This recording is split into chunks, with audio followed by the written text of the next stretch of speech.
Hello and welcome to the video accompanying the poster on the inference of stochastic biochemical system reaction rates at ISMB 2020. My name is Dexter Barrows. I'm a PhD student at Ryerson University, and my co-author is Silvana Ely, an associate professor of mathematics at Ryerson. So what is the motivation for this work? As we know, biochemical systems are important to a lot of biological processes, if not all biological processes. And normally when you have species that participate in these systems present in very large populations, you can use ordinary differential equations to model them, and that works fairly well. But when you have small populations, such as those in gene transcription networks and a few other places, you have to use models that account for stochasticity and discrete populations. So normally the reaction rates that you are using for biochemical systems that tell you how fast or slow a reaction takes place are derived from fitting ODE models, which are continuous in time and population, to experimental data. But when you have small populations, that's not necessarily an appropriate methodology. So what we need is a method to determine those reaction rates for small populations. So let's start with what our model is. This is the basis for something called the chemical master equation, which we'll get to in a few slides. The state vector represents the quantities of species at some particular point in time, and it forms a Markov process that is acted on by reactions. And each of these reactions is represented by two quantities: an update vector that tells you how this Markov process evolves when one of these reactions fires, and a propensity function that tells you approximately what's the probability of a reaction firing in a given time interval. That's usually very small. So to simulate the effective reaction, you just add these update vectors to your state vector. And for the propensity functions, the form of these propensity functions depends on the form of the reactants. So if you have a zeroth order reaction, so you just have a source of some species, then it's just the rate itself. If you have a species turning into something else, then it's the rate multiplied by the number of those species, etc. And these rules come from combinatorics. They're elementary combinatorics. So together, the behavior of the system as a whole is governed by something called the chemical master equation. The derivation is very long, so it's not included, but it's relatively well known. But this essentially, if you have this equation, you are able to model the entirety of one of these stochastic discrete systems, biochemical systems.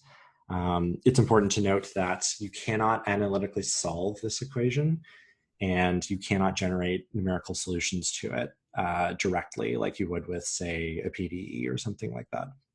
So what we have to do then is generate realizations or trajectories from this model and examine how they behave on average. So you can generate 10,000, say, trajectories from one of these equations that represents a particular system, and kind of see what those do, which would tell you on average what the chemical master equation should be telling you. So one particular algorithm to do this, the original one is called the stochastic simulation algorithm, which is shown here. And I won't get into it in detail because I have limited time, but in general, this algorithm can be used to generate these trajectories. And there are enhancements for sure, but a lot of the time this is sufficient.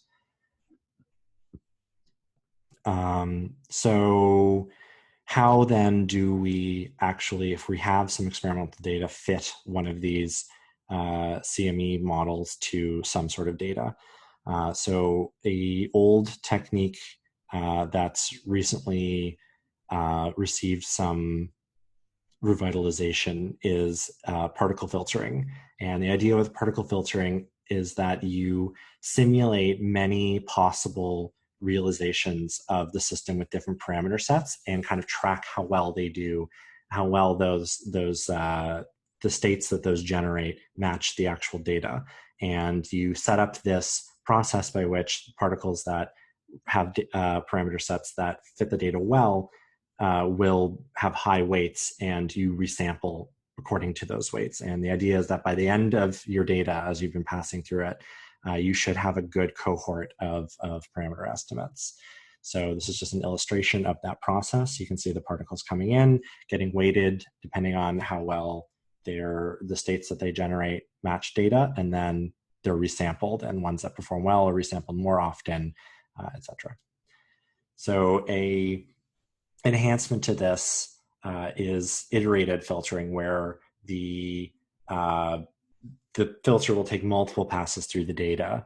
So it's using something called data cloning to perform this process, and it'll go through multiple times, which in theory and in practice actually does give you better estimates than a single pass through the data. And the particular algorithm we're using is called Iterated Filtering 2, which is a simplification and enhancement of iterated filtering that has very good performance. So these are what we've managed to do. With this system, using IF2, we have fit a few models to some synthetic experimental data that was generated using data from only 10 time points through a simulation, which is fairly sparse. And we have used the SSA algorithm to forward propagate the system whenever we need to jump from one data point to the next. As we said, we cannot use the CME directly to solve how it should behave, but if you use enough SSA trajectories, you get a good enough idea that this is feasible.